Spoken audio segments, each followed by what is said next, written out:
Hello. This is a podcast about gossip, dirty laundry, chitter-chatter and backfence prittle-prattle. In each episode, Joe Wilkinson, David Earl and Poppy the postwoman invite you lot, the lovely listeners, to send in any juicy gossip you might have heard over the years. At the end of each episode, they will choose their favorite bit of gossip and help spread it around the world. So, without further ado, welcome to Grotesque Mannequins. No. Glossy Magazines. No. Gobbling Marshmallows. No. Gossipmongers. Yes. Yes. That's it. Gossipmongers. Fantastic. Here we go then. Cool stuff.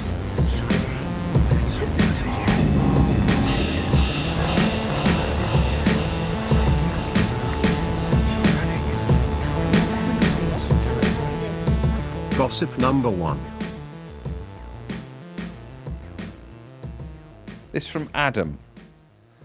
Hi, my friend's Nan is a member of our local women's institute. The members all take it in turns to host the evenings. They're at a different house each week. When it was my friend's Nan's turn to host, the meeting went well. Everything was fine, other than at one point Barbara, one of the members, spent a suspiciously long time in the bathroom. They're all a bit old, so no one really thought anything of it. And they all went home. Went home? A couple of days later, my friend visited her Nan, walked into her house and was hit by what she described as a horrendous stench. Nan, it smells awful in here. Can you smell that? I know. Something's off, I think, but I can't figure what it is. They tracked the smell to the bathroom and eventually to the bathroom bin. When inspecting what was inside the bin, they found a great big mummified turd. It was a whopper, wrapped in toilet roll. Fucking Barbara. Were the first swear words my friend had ever heard her dear old Nan utter. The Nan then went straight to the phone and dialed Barbara. Why on earth would you do a shit in my bathroom bin?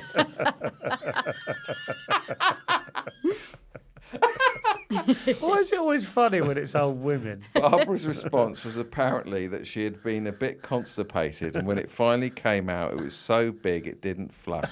So to save the embarrassment of leaving it in the bog, she got it out, wrapped it up, and put it in the bin. Wrapped it up. I love her just saying this stuff back to his nan. My favourite bit is probably my friend's Nan's reply. Why didn't you put it in your bag and take your shit home with you? Yeah, fair. Oh, that's nice. She's got a point. Yeah. Naughty Barbara. Doing naughty secret things up in the bathroom. Strange behavior from one so old, you'd have thought she would have learned some stuff over the years, but no. There's a bit of gossip later on in this episode which is also based around a secretive Nan. Not that I've got a problem with that in the slightest.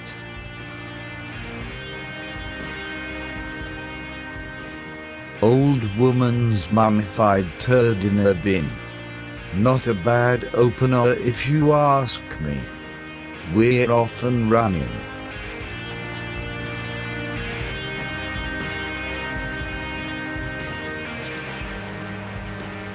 Gossip number 2. This is from, Mark the General. Hi, Gossipmongers. I have a story/rumour that began in about 2006 in a village called Sorghall Massey. The rumour was that a homosexual barman that run the local village pub invited a regular by the name of Whitey back to the pub for a stay behind one night. This quickly escalated into some kind of sex game. Whitey found himself sat on a bar stool at the bar whilst a frisky bartender began to perform a seductive dance on the bar in front of Whitey. On the bar. On the bar. Go Seductive for it, mate. dance. Go for it. Just empty. Yeah. Plying Whitey with whiskey, the barman then proceeded to undress, squatting down and penetrating himself with the handle of the Rosy Pig cider pump handle. I've got That's such turning me on this. I've got such a mental image. I I've have as worked well. It all out. It's powerful. I know exactly how this Where's works. this fucking village again? Sorg Hall Massey. An hour and 45 minutes on a train.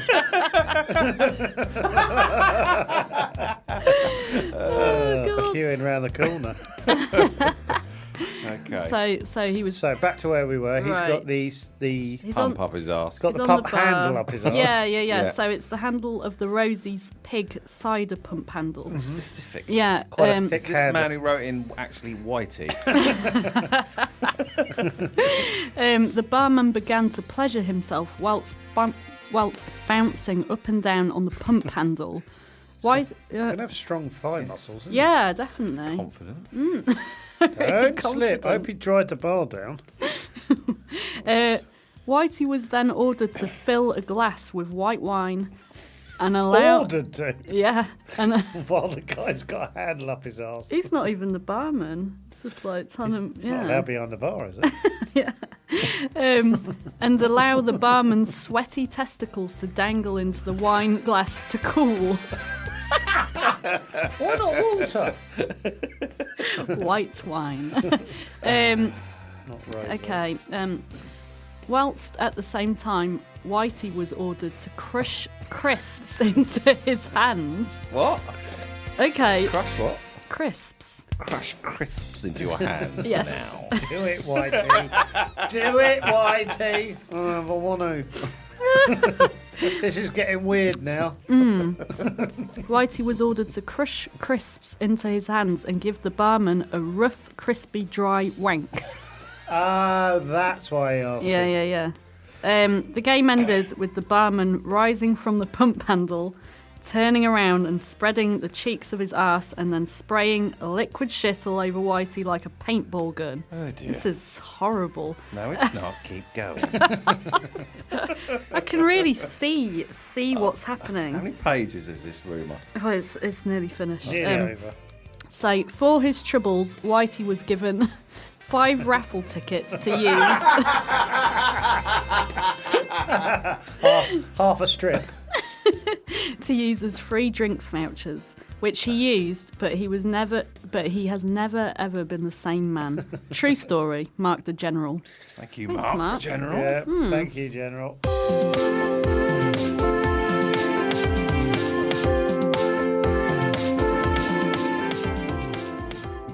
I'm sorry, you can try and convince me all you like. But watching a man squat down onto a handle of a beer pump does not do it for me. And wanking him off with a handful of what sits. Come on, behave yourself. Let's go back to basics, please.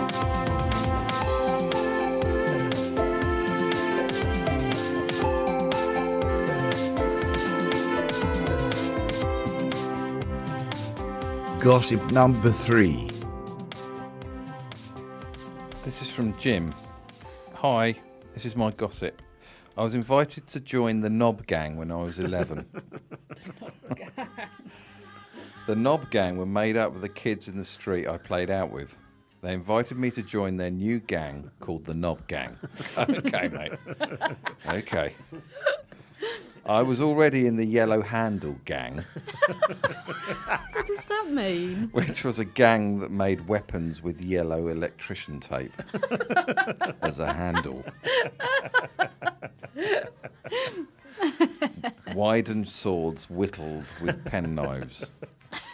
You know what I mean. Yeah. Probably right, mate. We lived on a street that had a sports club on it.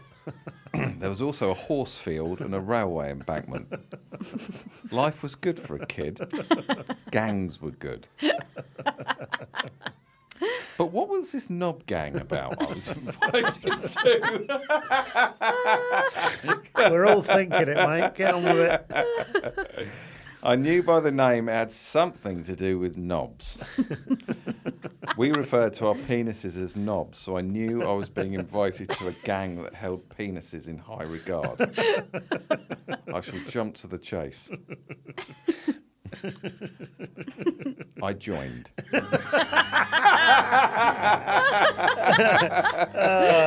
I joined the knob gang. We were all aged between 9 to 12, I guess. The meeting point was was on Sunday morning around 11. Just after I church. think that's when it happened. The meeting point was round the back of the sports club under the balcony.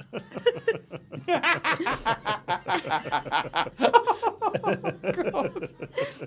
Knob gang then all got their knobs out, and that was that.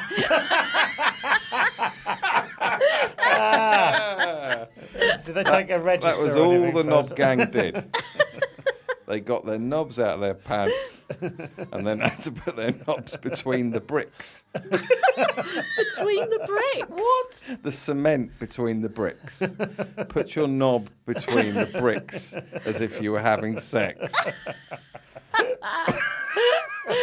So I did, Bricks.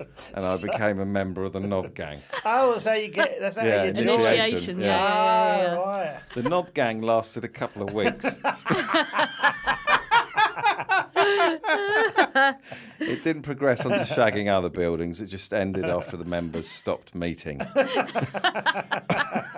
But the members of the knob gang still know each other to this day. It really doesn't matter what mental adolescent sexual urge made us fuck a wall at the back of the sports club, does it? Bet this never gets airtime. Wrong.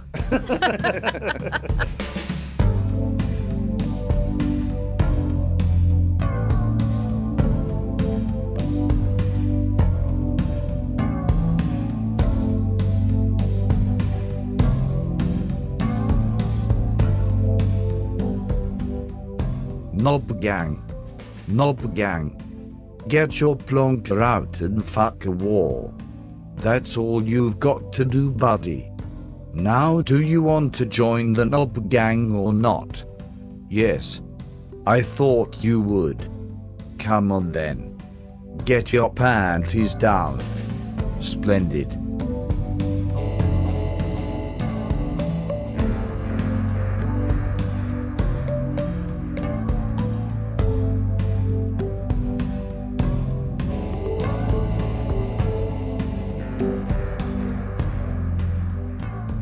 In out, in out, in out, in out. The cement hurts your pinky. Not my problem, son. You want to be in the gang? Yes, you do. Right, keep shafting the wall, please.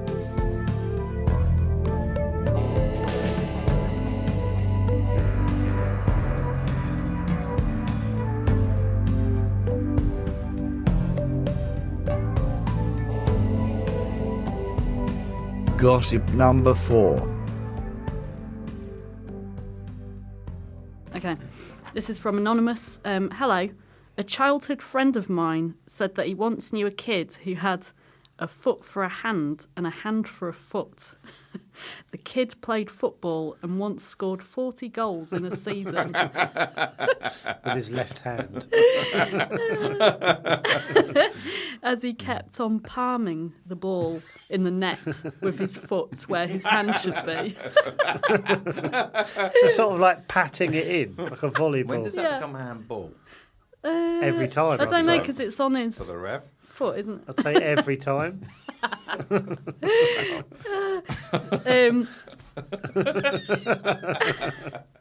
This is a load of old bollocks. I don't know. For a hand and a hand. I like the fact that like one disability, is but born with a foot for a hand, Yeah, but yeah, not yeah. Yeah. the chances of then the hand becoming the foot. A clean swap. Like, clean swap is very unlikely. Clean swap. It's the medical term. That kid's got a clean swap. What? Handfoot Boy told my mate that he would collect insects and stick them down his underwear. Just told him out the blue. Didn't have to be pressed. This is in quotes, as it felt good. He said that the butterflies were the best. They flap more, don't they? He said that butterflies were the best as they tended not to get so violent. Oh, I thought it was an heart attack. Fucking hell. My mate says he now works at a pet shop. Bye. That's it. I've got nothing to add. I've literally got nothing to add. Was he catching butterflies with his hand, with the foot hand? It turns out, I'm rarely going to get to say this, but that rumour has got absolutely nothing to do with his foot and his hand being in the different positions. No. It's just the I'm not butterflies. You've got to mention it. Yeah. Imagine you've got it read out and they say, why don't you mention his foot and his hand were in the rumour?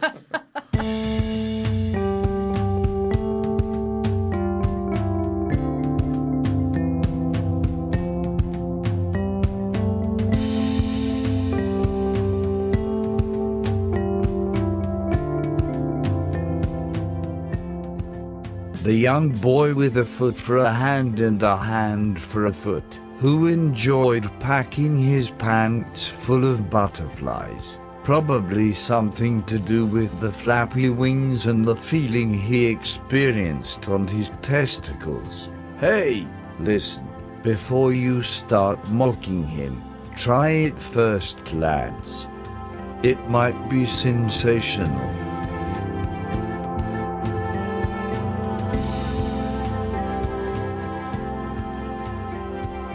Butterfly bollocks.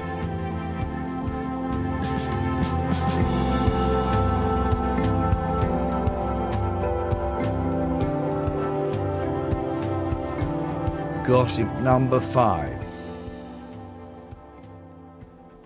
This is from Sam. Hi, Poppy, Joe and David. There was a guy from my hometown called Puffin who was absolutely obsessed with getting baptised.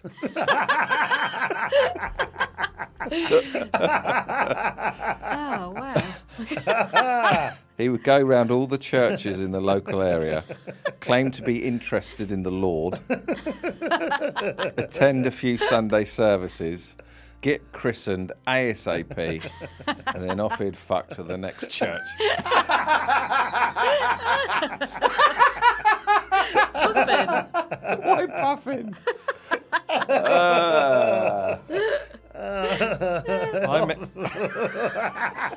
What, he just like having a bit of water on his head? Yeah. ASAP. Went on, Yeah. So he'd do a bit of groundwork with a vicar. Yeah. Get christened ASAP and then off he'd fuck to the next church and repeat. Oh, good old Puffin. Oh, fucking hell. I met him in a pub a few years back and he told me after his 8th pint of ale, I've been baptised over 50 fucking times. I'm the holiest man in Kent. Amazing. He smelt of petrol Nice little aside. and kept asking people walking by if they'd let him borrow £1 for a play on the fruity. He's digressing, but I don't mind. Anyway, what started off as an esoteric hobby apparently recently started to get out of hand. So Only 50 recently. isn't out of hand. My mate who knows him told me Puffin started asking the priests and vicars doing the baptisms if they could hold him under the water for longer.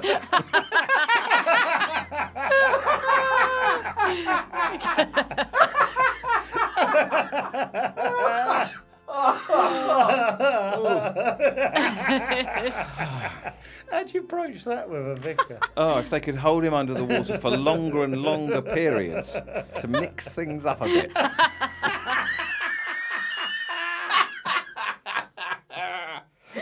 Because the thrill of the first few times wasn't really there anymore. thrill of being baptised. Oh, God. I think they generally refused, obviously, because it's a fucking mental request. I don't think so. Come on, puff inside. Oh, dear. Why is he called Puffin, please? Puffin. Drinking more and more and getting increasingly pissed off with clergy who didn't submit to his request, he started holding his head under the water and refusing to get out until he passed out and someone would have to drag him. God. What, in the church? Yeah, Just wander apparently. in on his own? The local churches started to cotton onto this. And realising he was a serial offender, they sent a newsletter around to all the churches in the county with a photo of his face saying, "Do not baptise this man."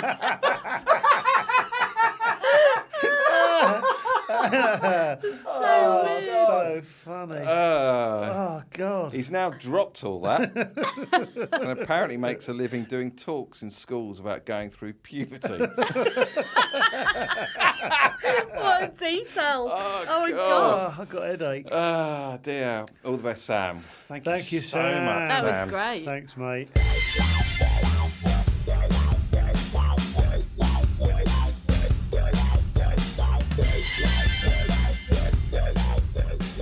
Come on, mate.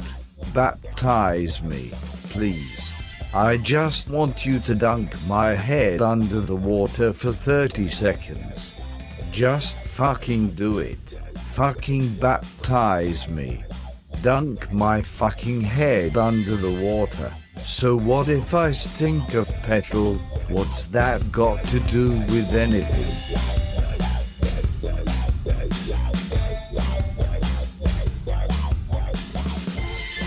Baptize me. Baptize me. Fucking baptize me. Dunk my fucking head under the water. Baptize me. Baptize me.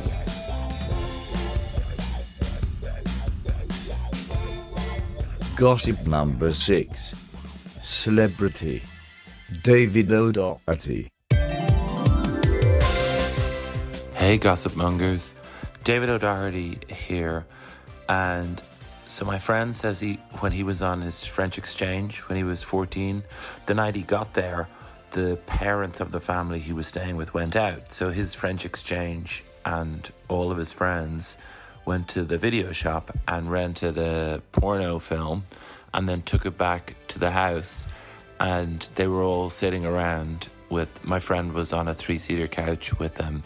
A French guy didn't know on either side of him, and they all started whacking it, and yeah, he just had to sit there with his arms folded, and yeah, sorry about that.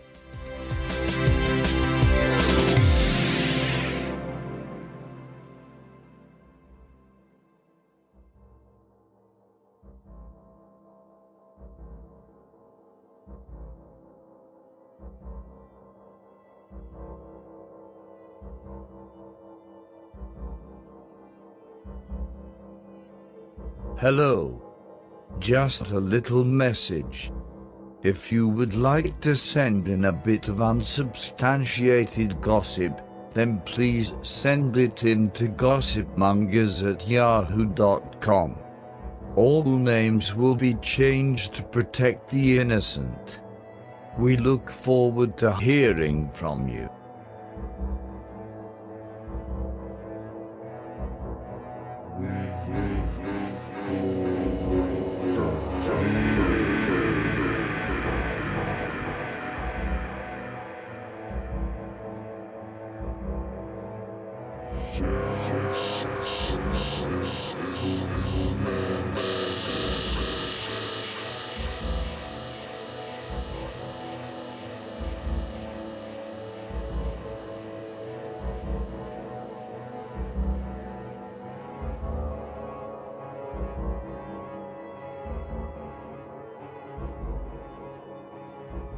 Gossip number 7.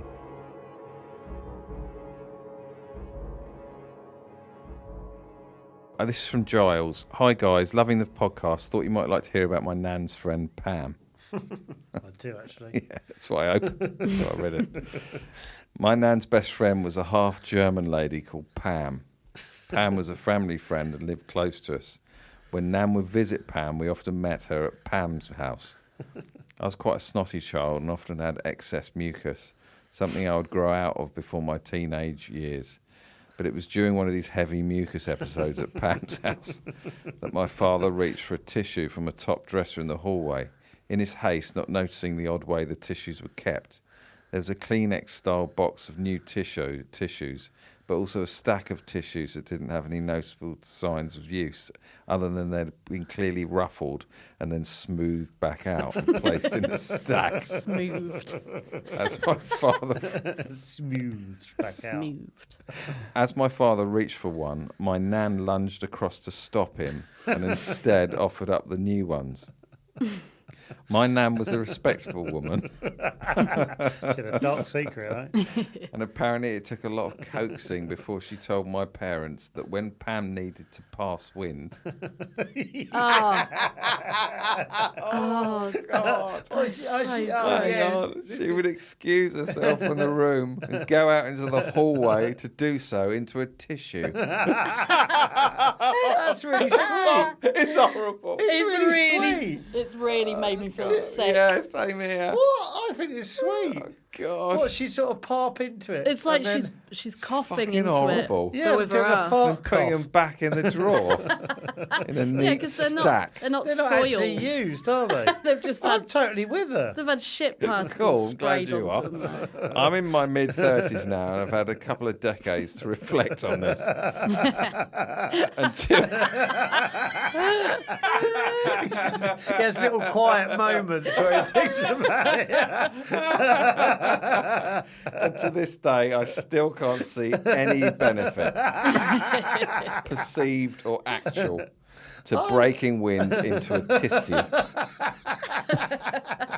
I can only assume it was out of some kind of misplaced etiquette. Doesn't know what to do. Perhaps this is start doing common. it. Perhaps this is common amongst that generation, but I don't think that's the case. I'm also unaware whether the tissue was placed over or under the clothing.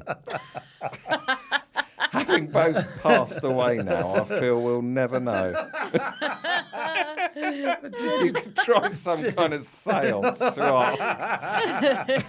But I think the undead probably have bigger fish to fry. Lovely stuff. That's great. I think it's God. it's over the trousers, not under trousers. She just did it. You think it's sweet, Joe? I think it's really gross. sweet. I think it's gross as I well. think it's lovely. But there's, She sounds like a lovely woman. Yeah. I have no problem with that it's whatsoever. thoughtful, isn't it? I What was suppose. her name? Pam. It's Half sick. German Pam. Was that in her house or his nan's house?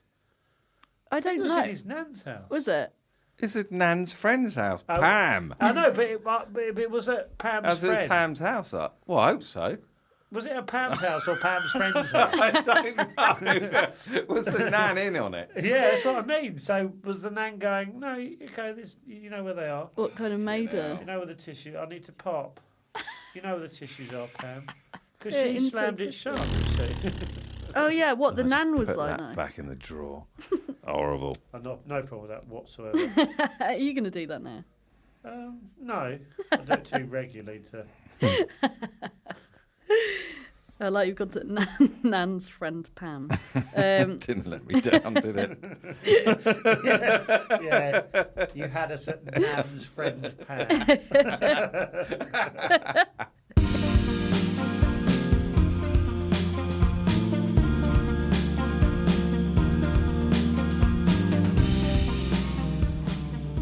My nan's friend, Pam, standing in the hallway of a semi-detached house and secretly passing wind into a tissue.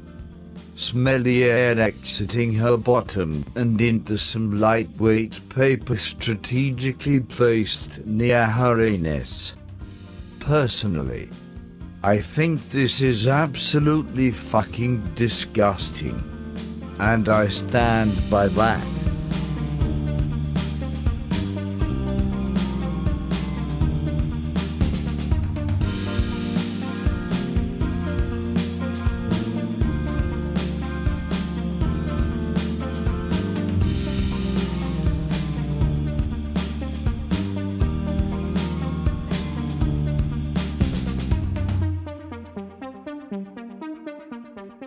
Gossip number 8.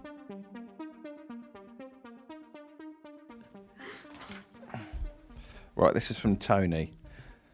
So my dad says that when he was young, they had a goldfish, which my nan used to take everywhere with her around the house. What? Just come straight in with it, Tony. And she'd talk to it incessantly whilst doing her chores. One day, after a few years, she was cooking dinner and Gus was on the computer next to the cooker when the dam burst. Is Gus the fish? I guess so. Gus the fish. Was he? What? He was on the computer? Yeah. What, looking at... Just in a... But when you in say a on bowl. the computer, makes me think of looking at Typing. stuff. Yeah. I don't know if it's fish. Oh, you mean on top of the computer? One day, after a few years, she was... After a few years of what? After a Having few a goldfish. A few years after that sentence, that previous sentence. Nan was cooking dinner and Gus was on the computer next to the cooker. I take it Gus is a... Why? Hold on. Who has a computer next to their oven? How fucking small is this Nan. house? Unable to take any more, and in a sad attempt to end it all, he suddenly leapt from his bowl into a pan of boiling custard. Custard. Boiling. He couldn't listen to Bubbling Nan custard. anymore.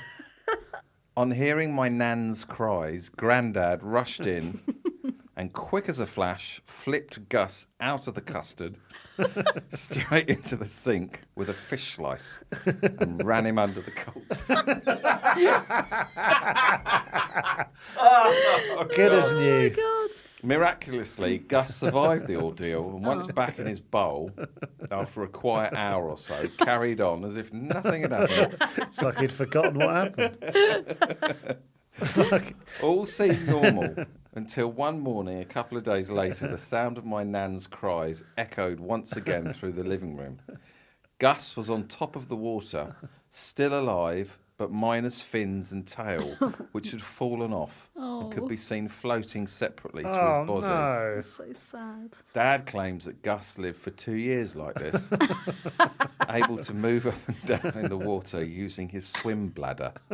Swim bladder. Brackets questionable. I So suppose you the bladder was on show then? Oh. Heartwarming in many ways, but my thoughts always come back to the memory of a goldfish being only about 8 seconds, and every 8 seconds for 2 years, Gus looking back and going, shit, where the fuck did all my fins and tail go? It's in the custard, mate.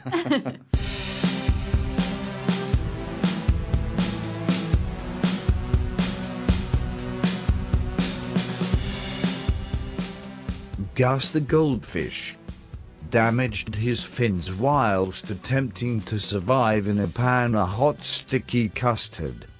Poor little fellow.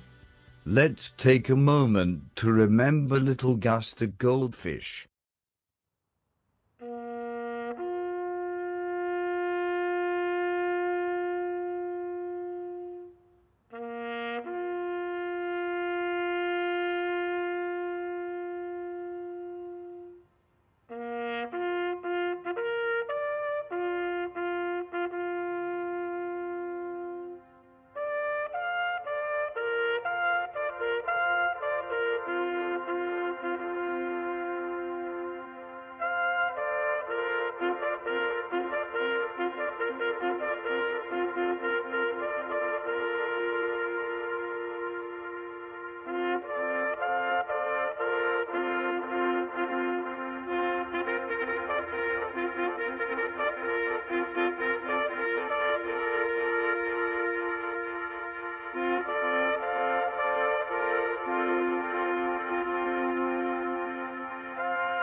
Joe, Poppy and David will now choose their favourite rumour.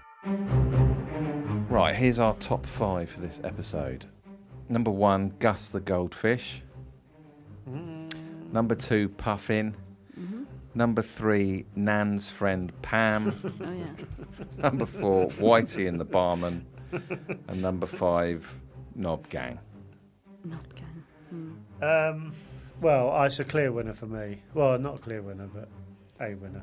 Are you thinking Knob Gang? No. What are you thinking? Puffin. Oh, Puffin, yeah. Yeah.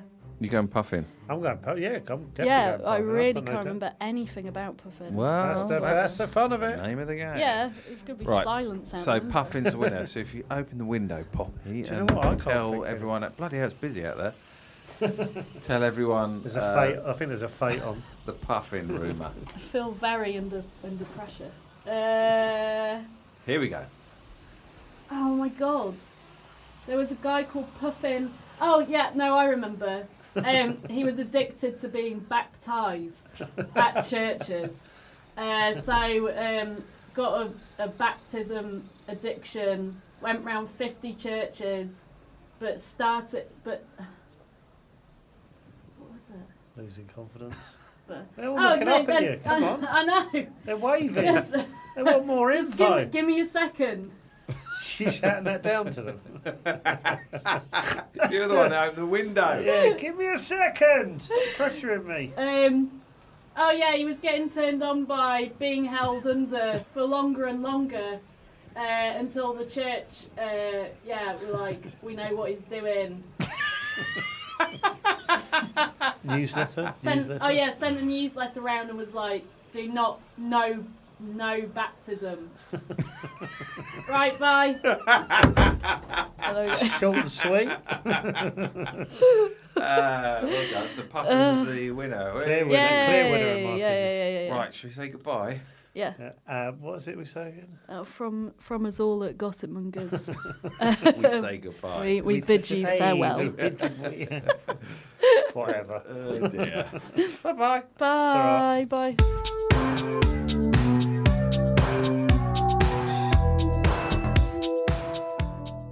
Well, that's it. Just to remind you, if you've got any juicy gossip, email it over to gossipmongers@yahoo.com. Thank you for listening. Until the next time.